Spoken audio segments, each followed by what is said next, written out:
It is a dark time for the fandom.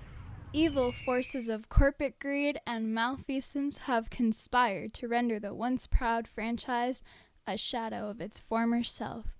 Left with no other alternative, Rebels return to a time when things were fun and hopeful, a time of legends. Welcome to X-Wing Redux. Well, welcome back, everyone. So, last time we wrapped up the Y-Wing historical missions. So today we are going to take a crack at the proving ground with the Y-Wing. Can this thing get farther than the X-Wing? Will I spend the whole time rambling about Star Wars sequel issues? Will I just talk about the history of the Y-Wing? I have no idea, but let's hop in the shuttle, head over to the proving grounds, and see what this thing can do.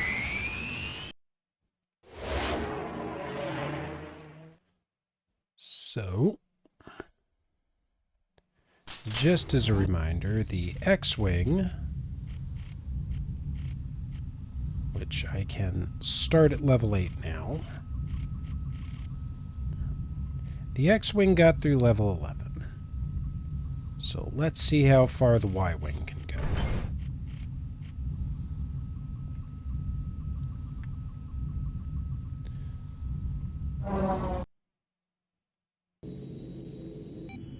So, full throttle.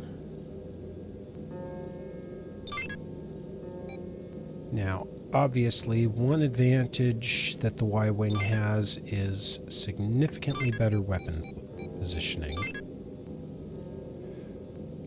Primary disadvantage, obviously, being much slower. Even with one recharge in, X-Wing's 15 units faster.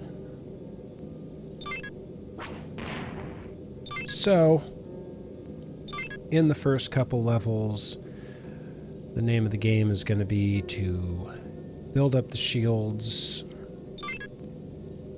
get them all the way full up, and try and conserve laser shots.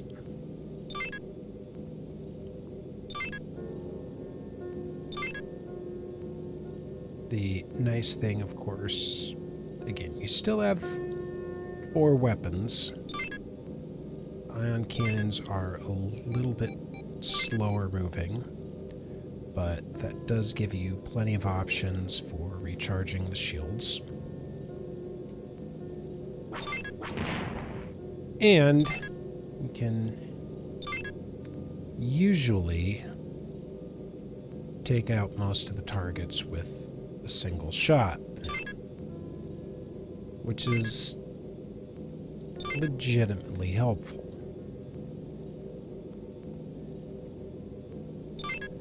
So I'm just going to let this thing get all the way fully charged up here.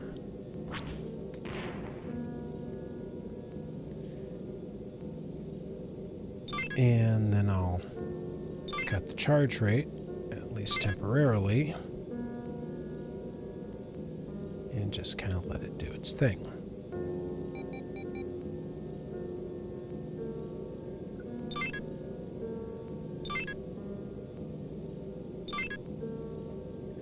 So it is kind of funny in canon.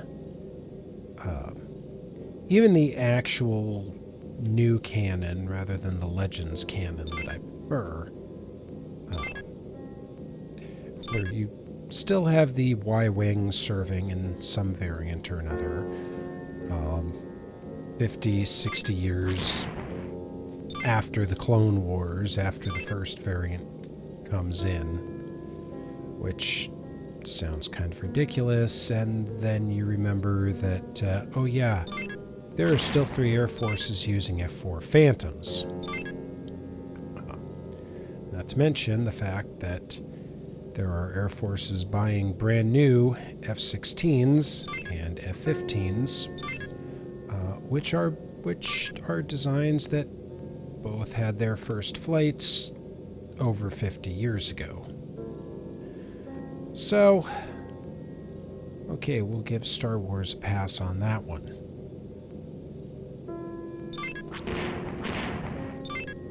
Now, granted, a F-16V, or whatever the designator Lockmart's using, or a brand new F-15EX rolling off the assembly line today is a vastly different aircraft than the F-16A or F-15A that was coming off the assembly lines in the 1970s.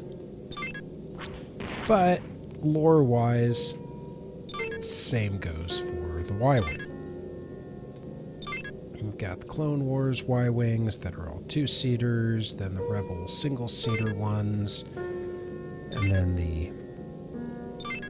the modern lore for those is that the Rebel ones are kind of these chopped down, modified for higher maneuverability single-seaters. And then the ones that get seen at the end of Rise of Skywalker are some newer variant that got made because the assembly lines got reopened after the Republic kind of took over the galaxy, more or less. Alright, sure, why not? I mean, I guess what are they gonna do? Just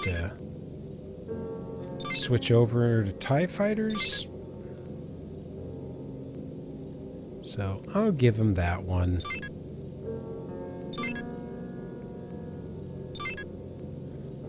I'm less of a fan about the whole A-Wings and B-Wings were just part of the other Rebel group, and that's why you don't see them until Return of the Jedi, because that's the first time both big groups of rebels show up. But, I don't know, whatever. I can't follow the cartoons at this point anyway, because it's just too much material, like I've said before, and most of the new stuff I just don't hear about. I'll give Andor a pass.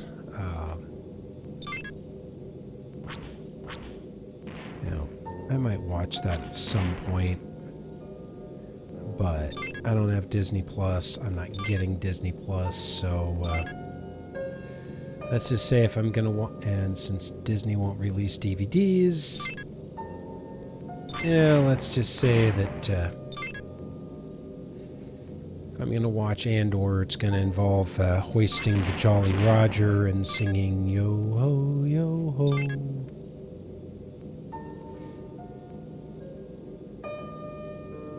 Alright, first series down here.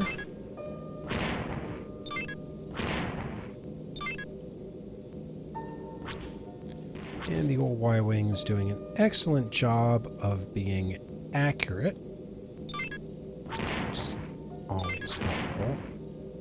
Probably my favorite thing about the Y-Wing.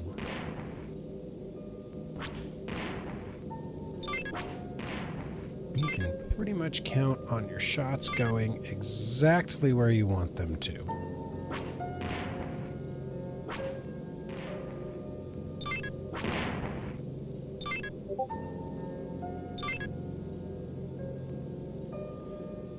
And that works quite nicely.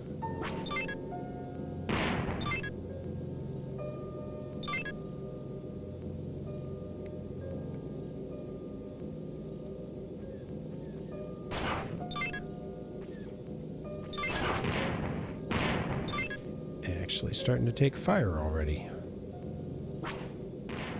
Just from a couple of them.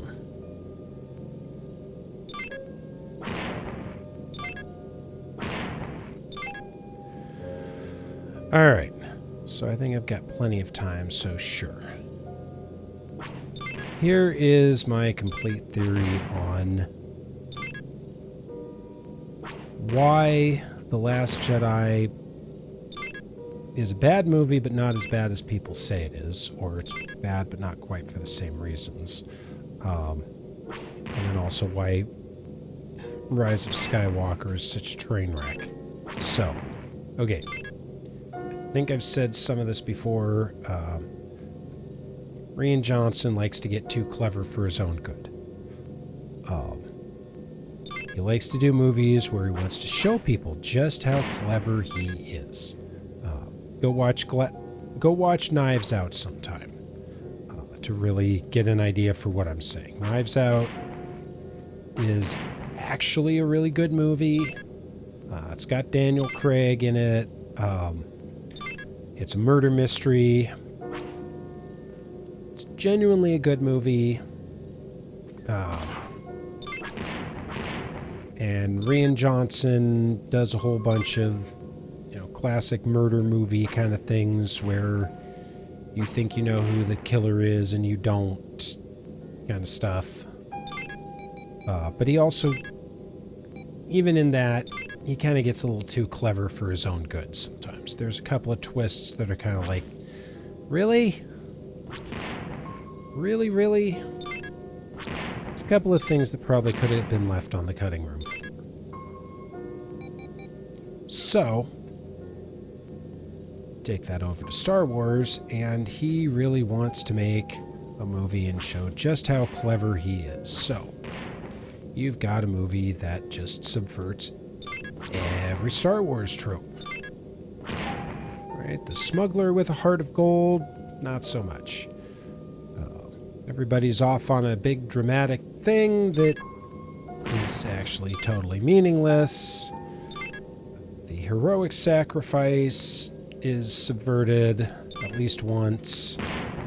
The calm, cool general is actually a blithering idiot.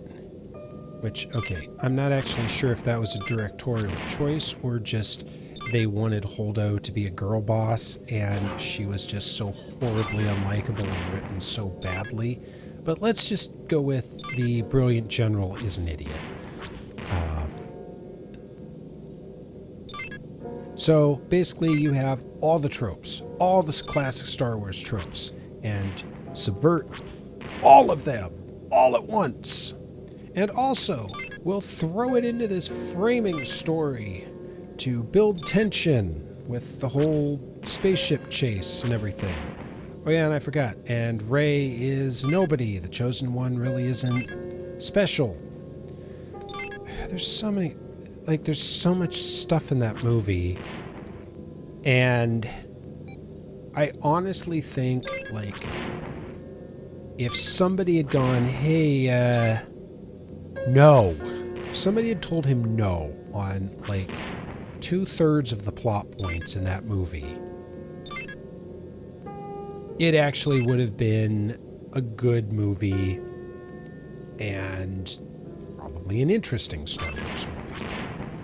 But nobody told him no, and so it's train wreck.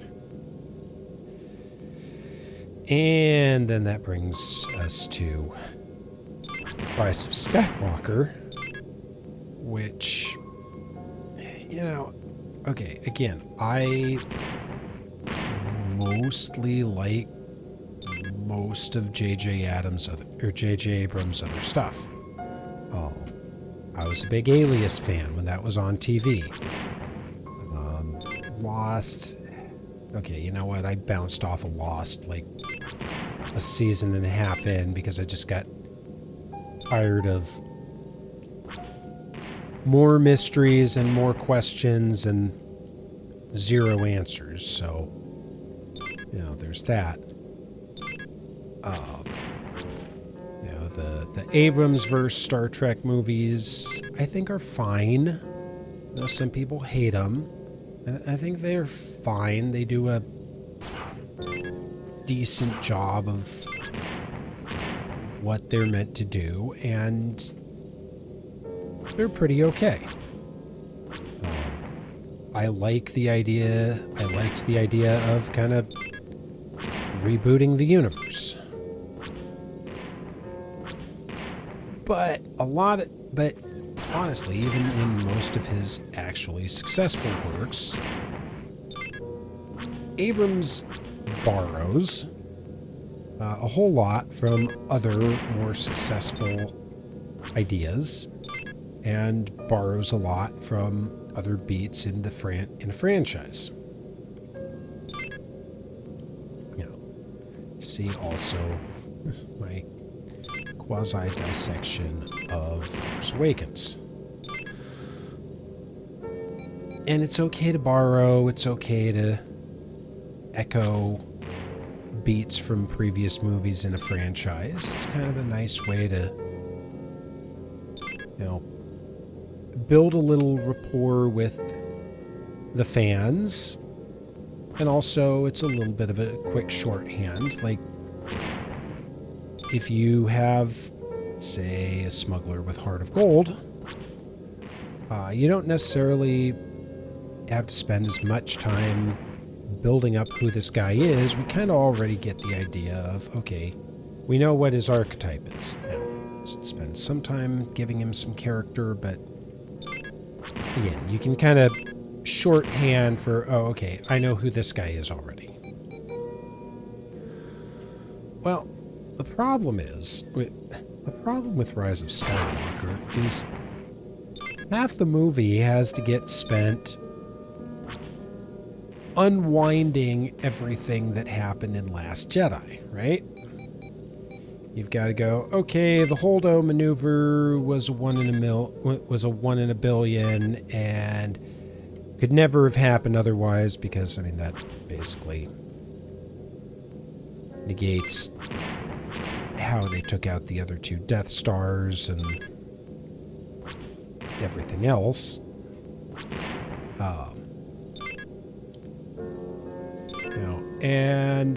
Okay, no, Rey actually is special. It's just basically everything that everybody hated from TLJ. It's like, yeah, hang on, we gotta roll that back somehow. And, you spend half the movie doing that, you don't really have a lot of time to build up your characters, and that's kind of where you have the fundamental problem. The third act in the trilogy is really supposed to be the one that has the big fan payoff. It's all these characters that you've been investing emotionally in for the past 2 movies, or books, or novels, or whatever. Yeah, I know, books and novels are the same thing. So it's supposed to be the big payoff. You're not really supposed to be introducing big new plot points. You can introduce a few new dangers, but this is supposed to be the ultimate culmination of everything that our characters have been through.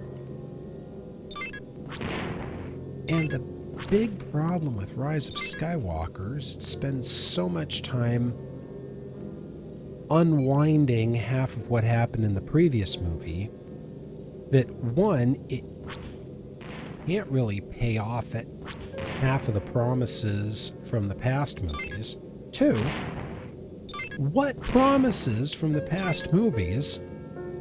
I mean, all the promises, any and all promises made in TLJ were null and void. And the first of the sequels didn't really make a whole lot of promises. I mean, other than, I guess, okay, well, Rey's gonna be a Jedi at some point. But we didn't really spend much time seeing that. She just sort of levels up.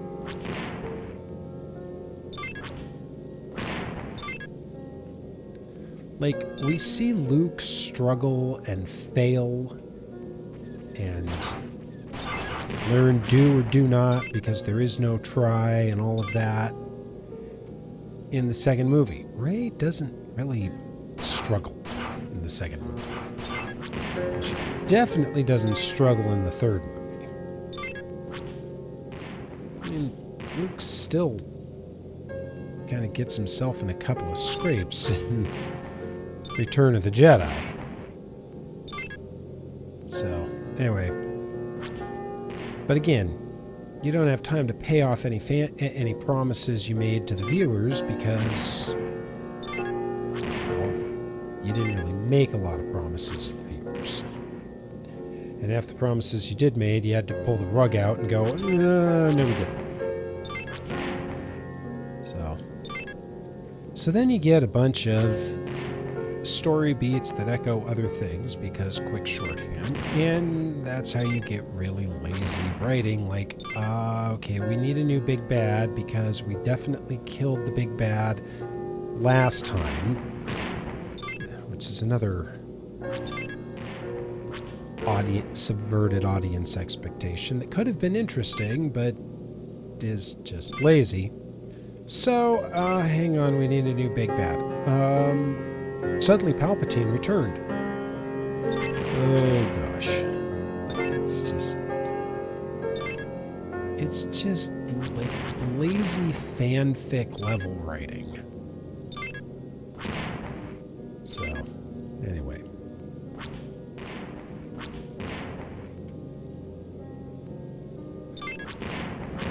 The sad thing is, like, the space battles were still pretty cool, such as they were. You know, I would love...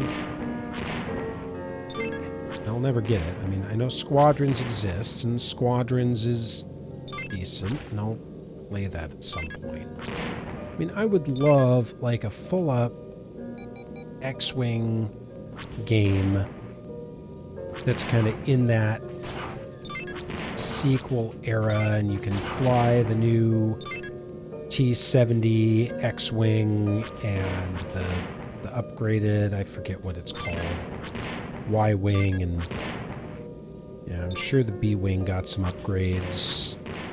You know, bring in a new ship type or two. Like, there's so much cool stuff that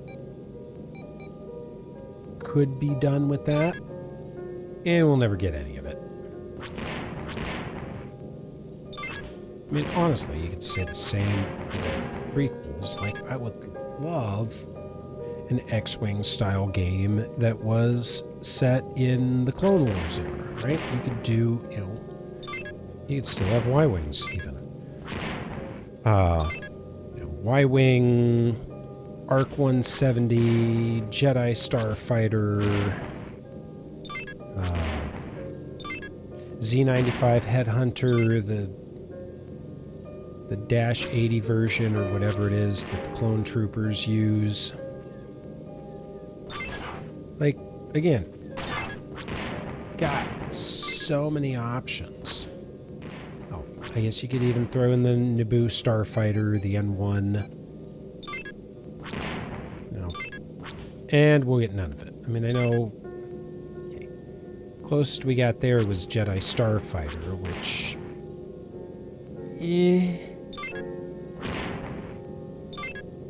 That's really, really way more arcade game stylized than what I'm looking for. So, yeah, not so much. Like, truthfully, the closest thing we... Other than Squadrons, I'll give Squadrons its due. But really, like, the closest thing we got other than that was the Jump to Light Speed expansion for Galaxies, which... Oh man, I played so much of that. I am seriously considering going back to it, finding one of the private Galaxies servers and starting up a new character on there, which would be an interesting series on here too. But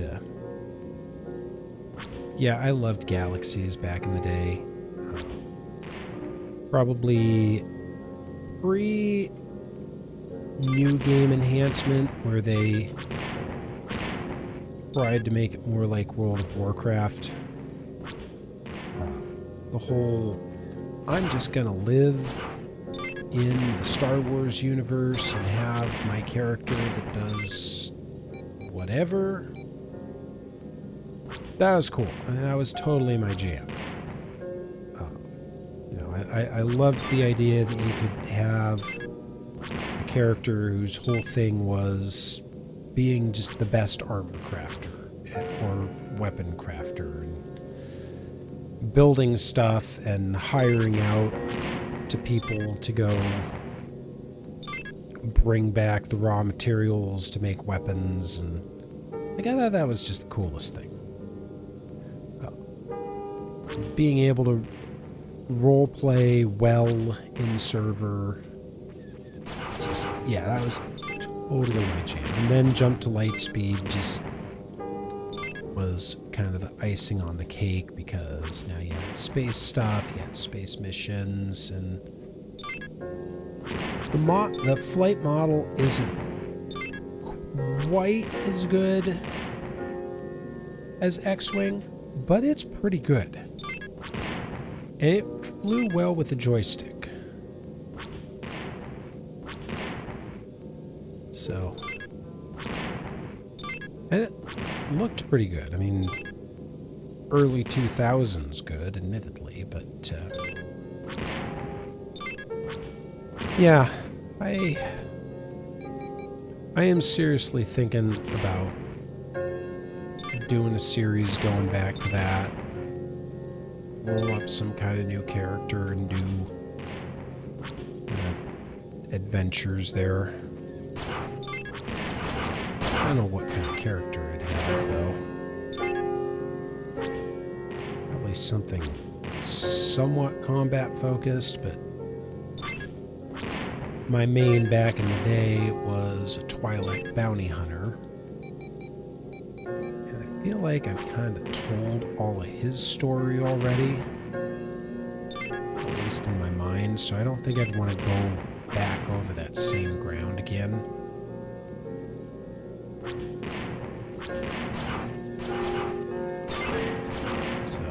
I don't know.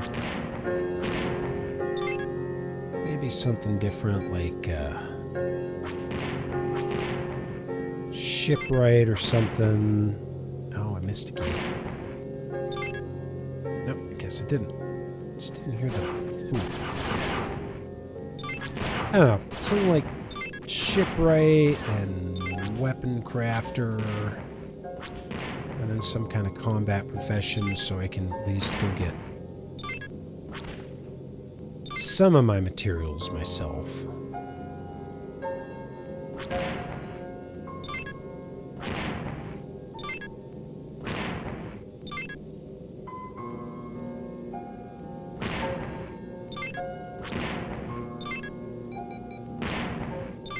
Still fighting a little bit of a cough, so I know my voice is still a little rough.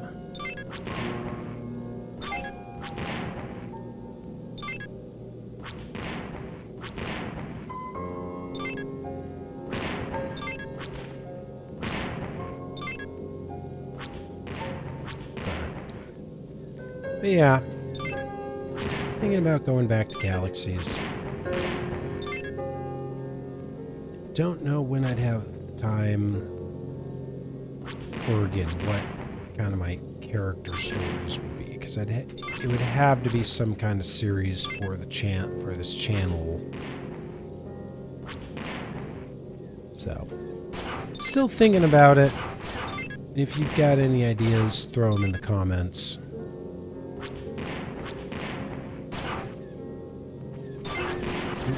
We're starting to take some serious fire now.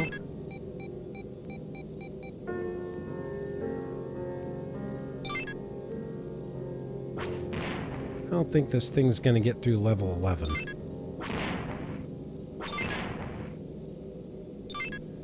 I was thinking maybe, because it's got good shields, but I think the and obviously the weapons help.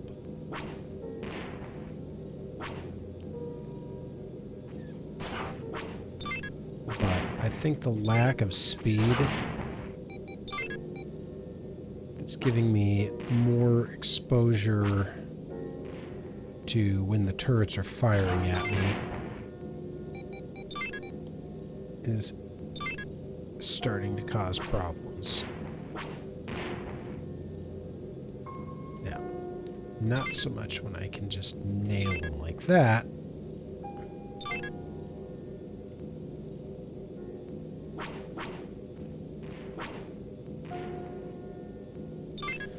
But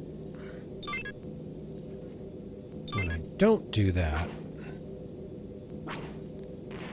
then I get problems.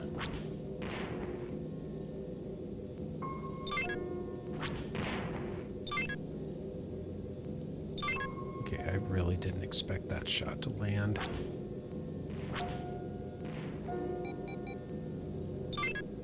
Alright, now we're in better shape.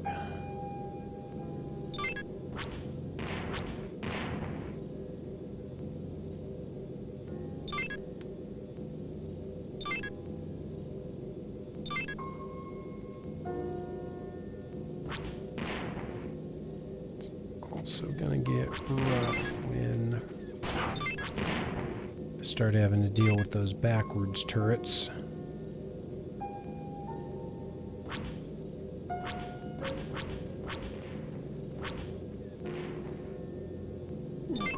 That hurt. Tried to get a little too aggressive. Pop those far turrets and then just death dive for the gate.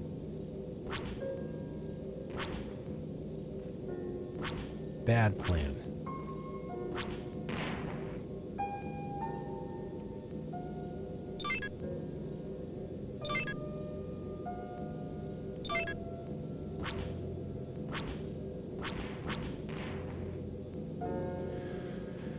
But we're back on track now.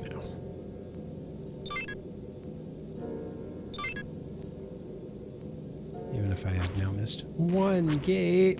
No! However will I succeed? I think I'll be fine.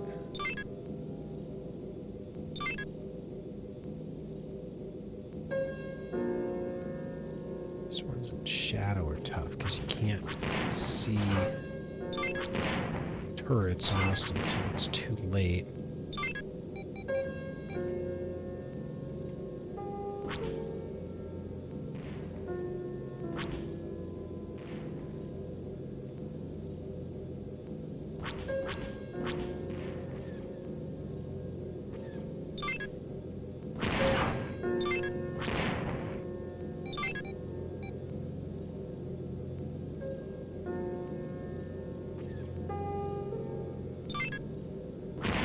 That where I'm trying to line up on a non-existent target.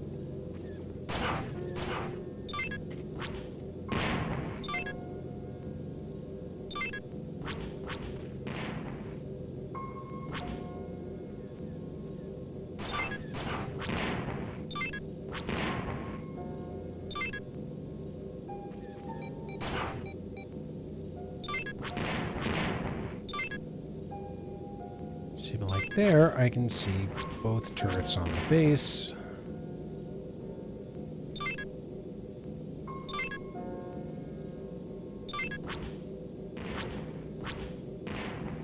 And it's a pretty quick pass.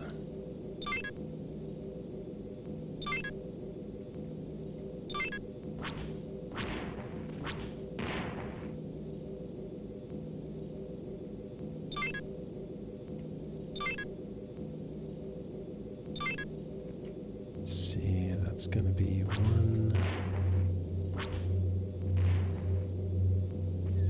Oh. Didn't see that one till it was too late.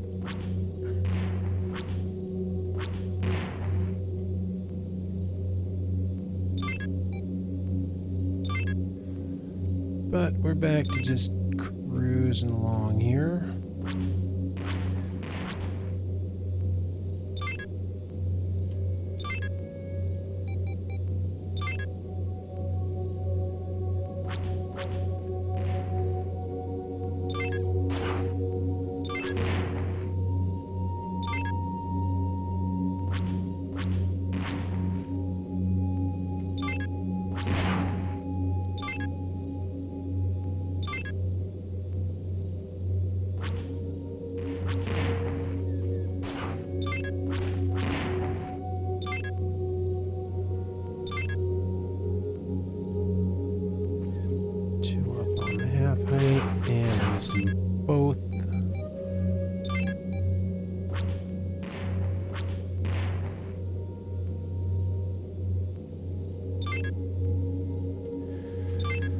Okay.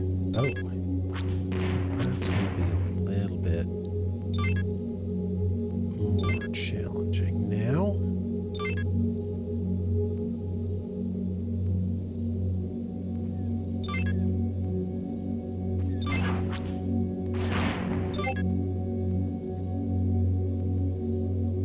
Okay. Now we're talking. Except when I do stuff like that.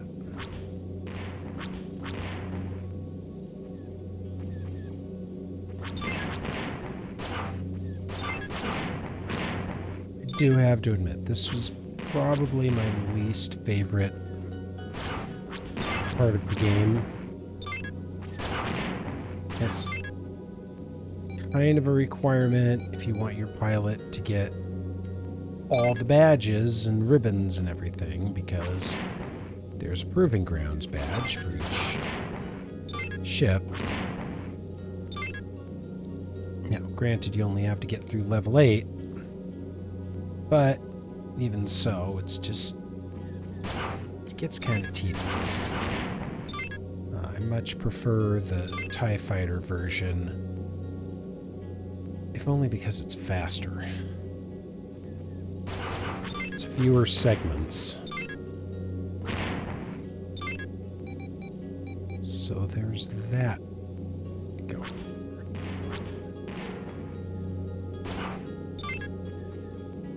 And of course the old Y-wing slow just doesn't help at all.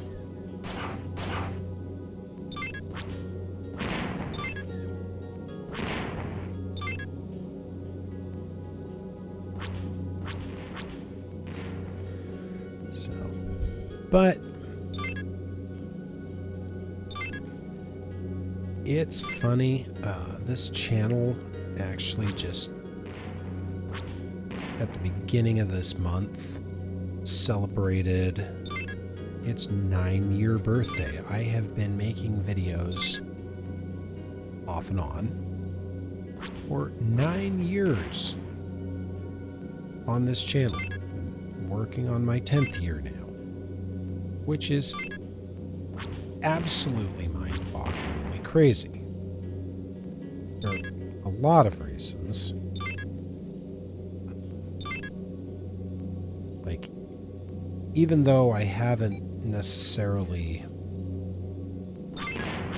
been the most consistent uploader, had a super consistent schedule for a lot of that time, which admittedly, if I had done both of those, this channel might be a lot bigger, but it is what it is, and I've taken a lot of time off for various personal reasons. I've changed around my schedule quite a lot as I was pursuing other things sometimes. But even so, here I am, and still making content in the midst of an actual push for high enough numbers to hit YouTube's monetization now. It's kind of nuts, honestly. Like, why have I been doing this so long? And a lot of it is just I make content that I like. I like old games, I like airplanes, so that's mostly the content. I used to really like Star Wars. I still like these old Star Wars games. And I want to give them the truest playthrough that I can here. So, it's just, I don't know. It's kind of weird contemplating 9 years, and certainly considering that there's a lot of other channels that have started up since then and been far more successful. On the other hand, there's a lot of channels that have started up and flamed out since then. So, there's something to be said for the fact that despite it all, I'm still here. And there's a lot of channels that, well, they aren't.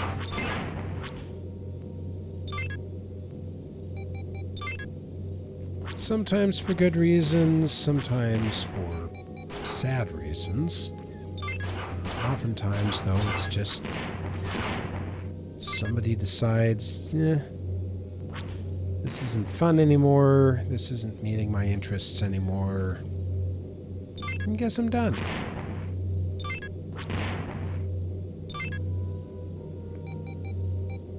And then you end up on and then your channel ends up on one of those weird abandoned YouTube channels. Which is honestly kind of depressing.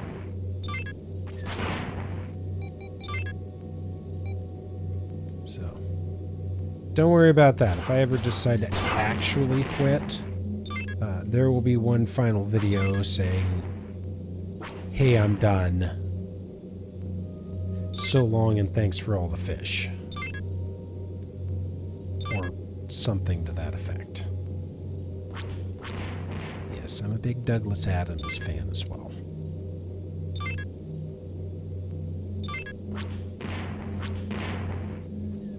But until that day comes, if that day comes,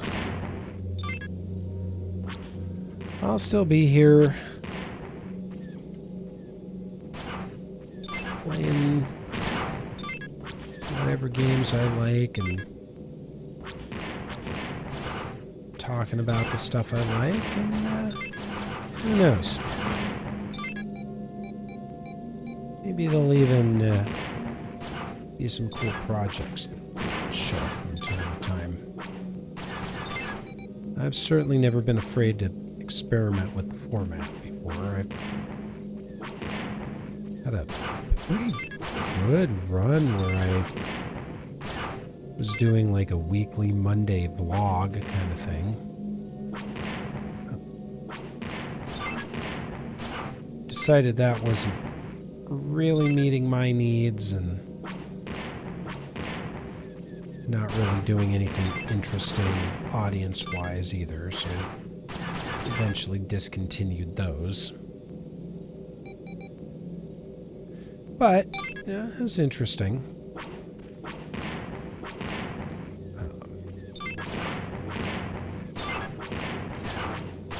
I've always said I wasn't going to look at metrics, and I wasn't going to let those determine what I did or didn't do.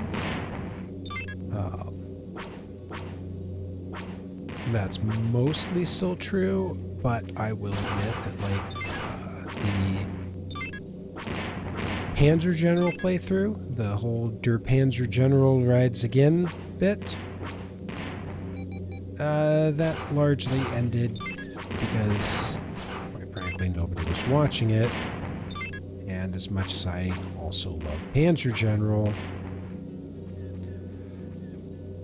the amount of time it takes to make, or the amount of time it took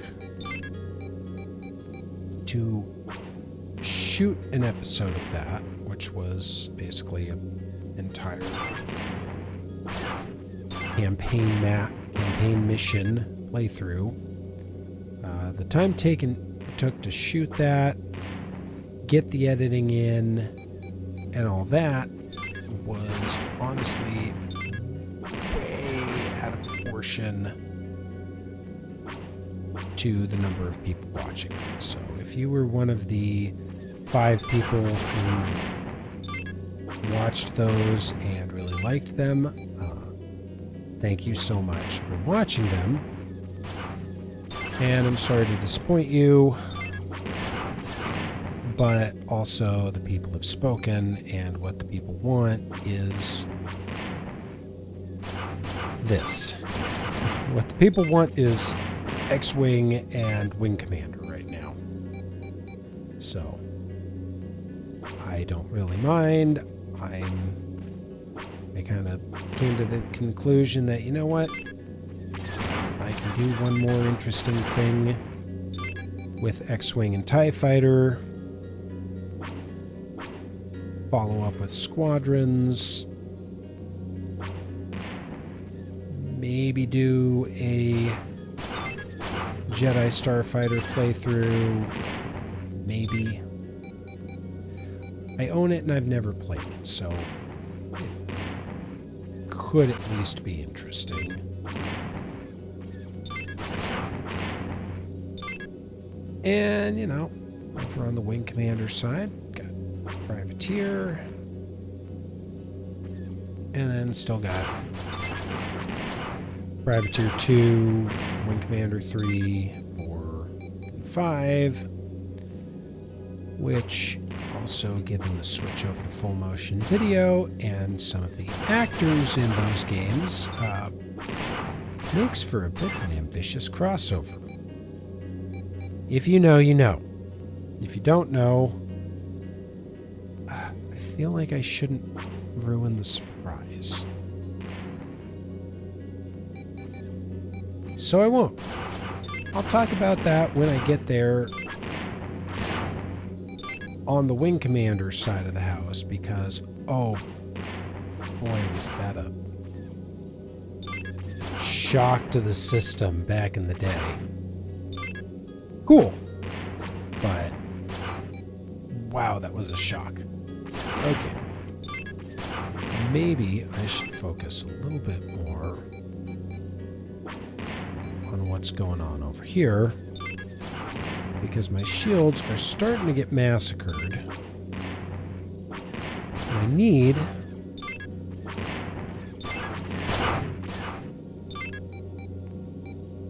to actually get through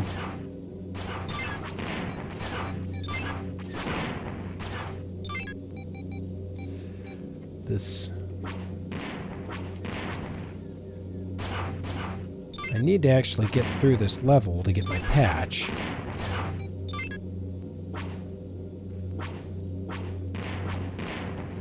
So what I've done now is up my laser recharge. And I have actually reduced my shield charge rate so that I'm technically losing power on my shields. But I'm not losing it too rapidly. So, with the 4 weapons, as long as I keep transferring power, I can pretty much keep my shields up. If not, slowly start rebuilding them.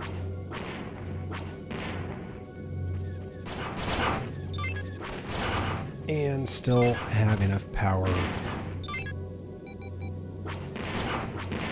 to keep doing damage.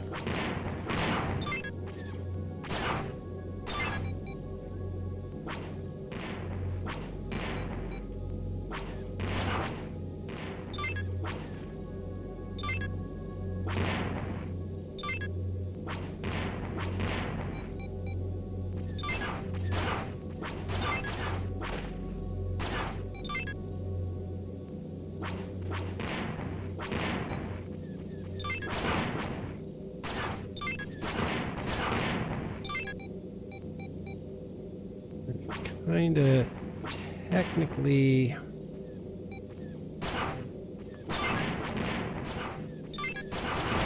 as long as I keep rebalancing my shields too, because the rear shields aren't taking nearly as much punishment. So then when I rebalance them,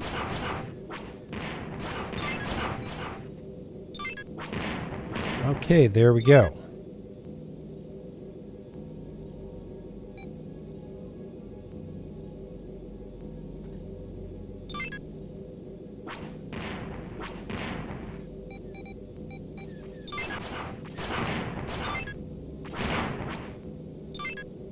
This is definitely not going to get as far as the X-Wing did.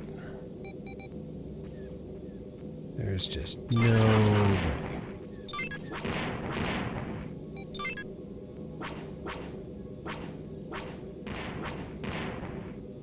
It's the amount of exposure that you take to incoming fire just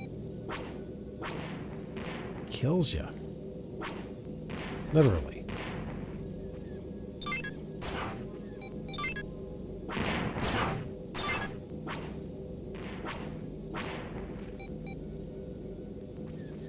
And the accuracy in no way makes up for it.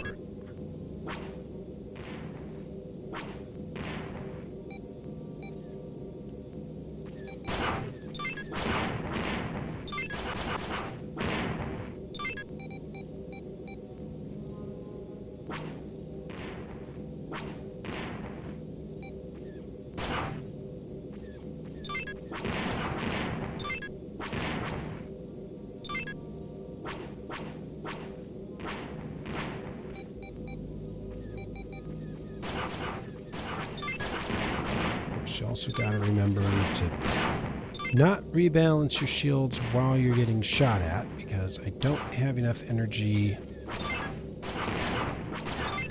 to keep from taking a hit while I'm flipping things around.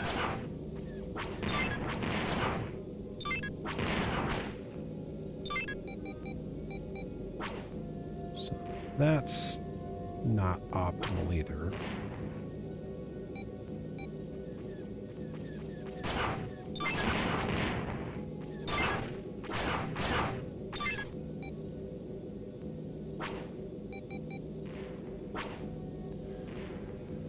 But that accuracy still does come in handy sometimes. Hey, my shields are actually slowly, very, very slowly getting better. At least for a couple of gates there. I've got the outer ring into the yellow now.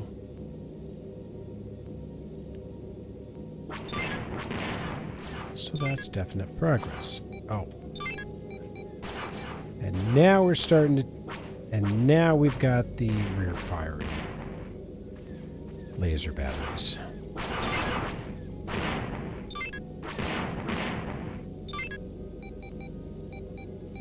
Which is where the real trouble starts.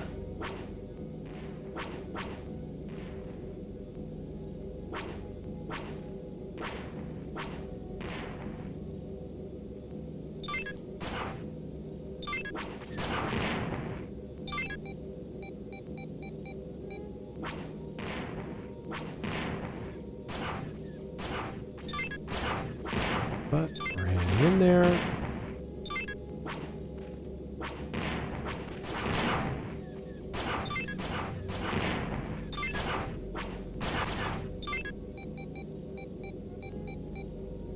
Okay, here's another rear facing.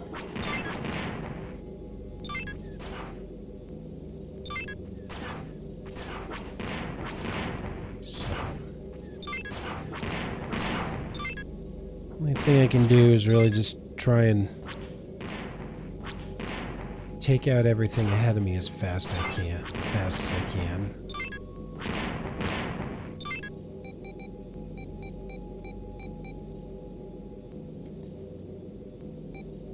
And make sure my shields are... Oh, that's not good.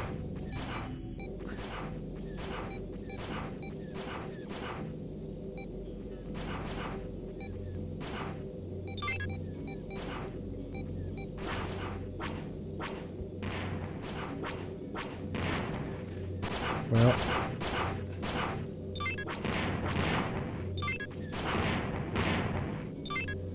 I don't know if that actually doomed me, but it's gonna be close.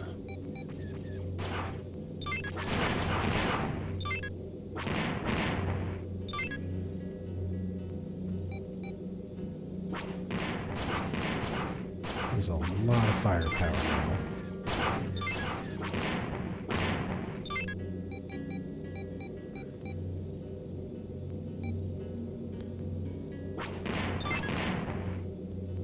Just gonna keep configuring my shields. Rear and then front, and we're in trouble.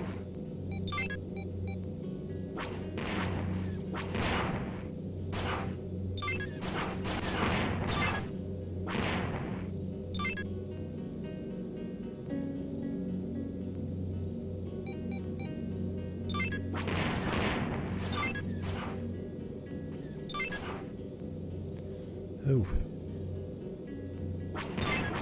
Double rear firing gates. That's a little rough.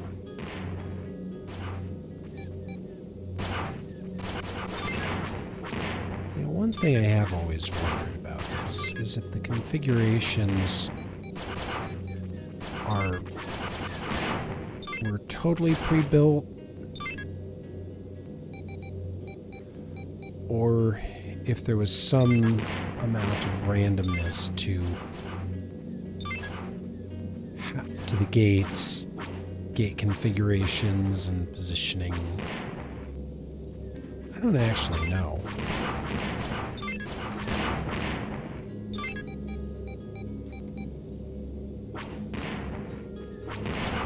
Okay, we are gonna make it, I think.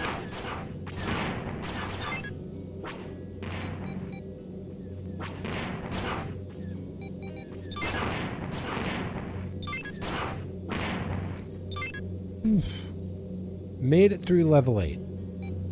Barely. So level 9 is almost certainly the end here.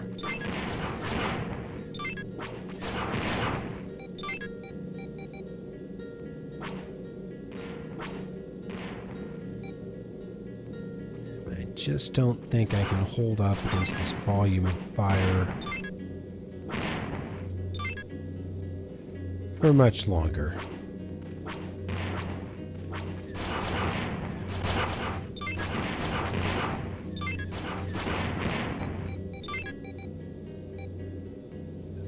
Shields are crumbling under the assault.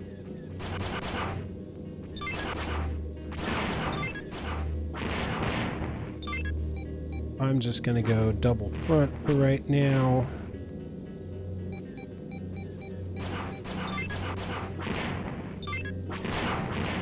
Might give me a little bit longer to live.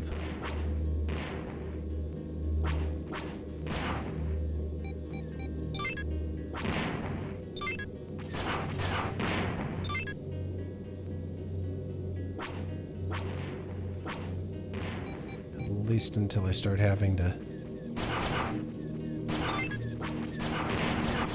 balance it out for those rear firing areas.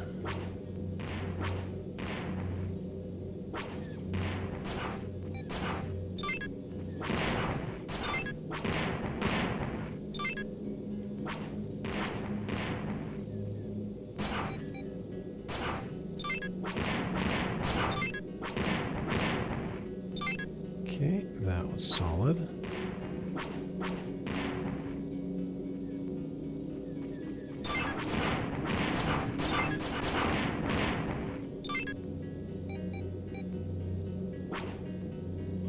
Alright, well, we're actually holding out okay.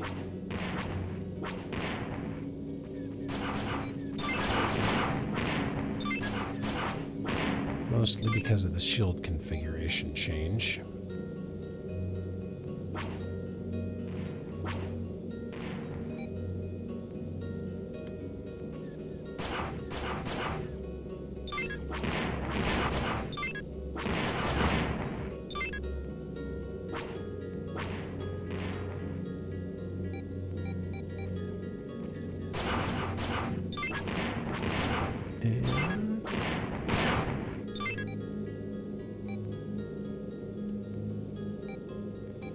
Alright, deflectors to the rear for this one.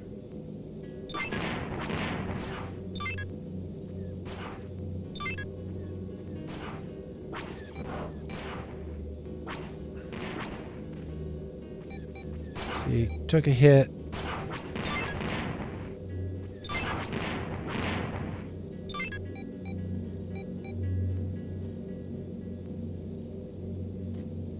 I think this is front targets. Yep.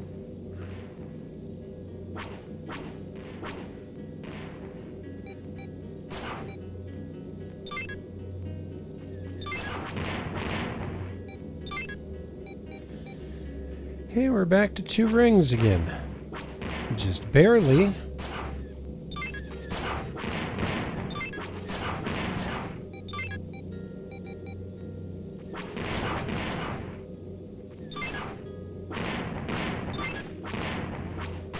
And not for long.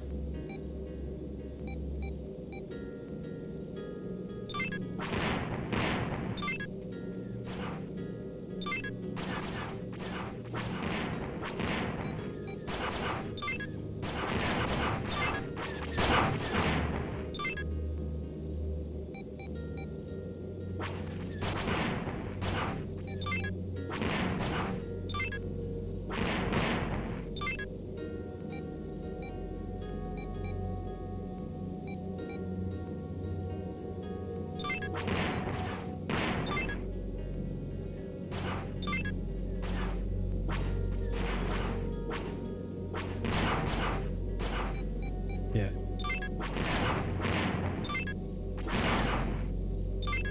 I think we've just about had it.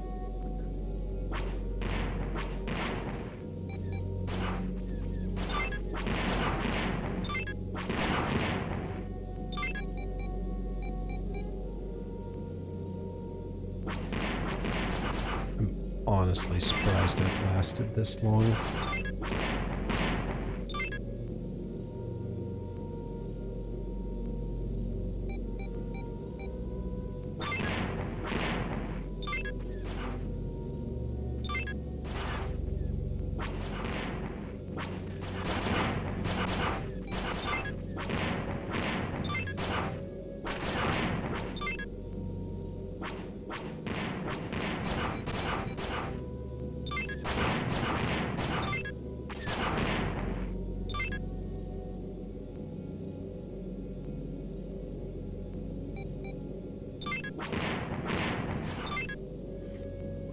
You're gonna give me rear firing. Take it.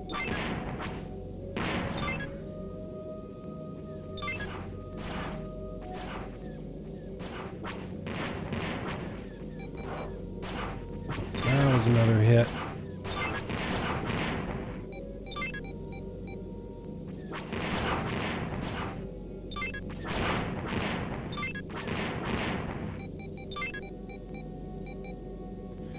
Nope. Double back.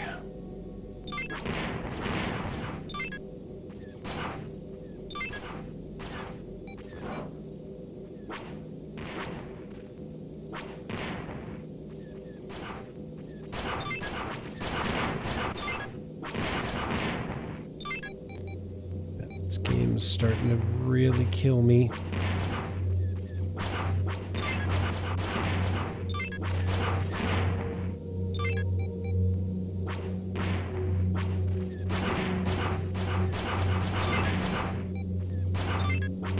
Everything to the front. Oh my gosh, I made it to level 10. I am totally shocked.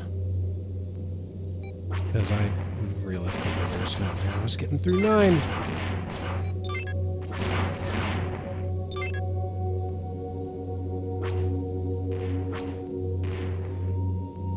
But here we are with one level behind my X-Wing best.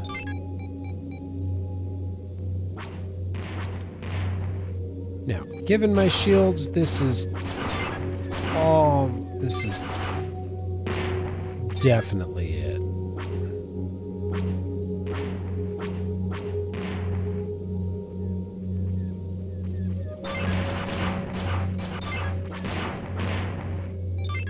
Like, there is no way.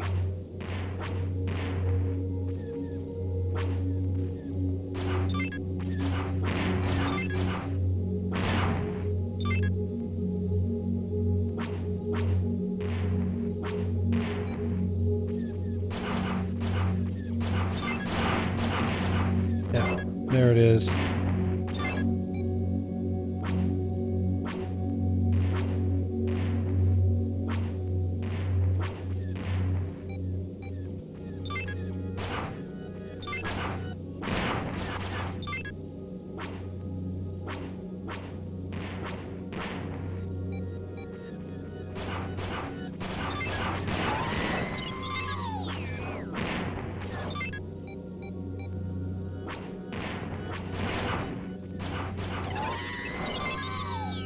Lasers are gone, that's it. This is Red Leader. Excellent. You're ready for combat. Alright, well, level 10. Not too shabby. And we'll take it. So, see y'all next time. Hey, thanks for watching, everyone. Please remember to like, subscribe, and hit that notification button. I put out new videos Monday through Friday at 8 a.m. Central Time, so thanks for watching, and we'll see you on the next one.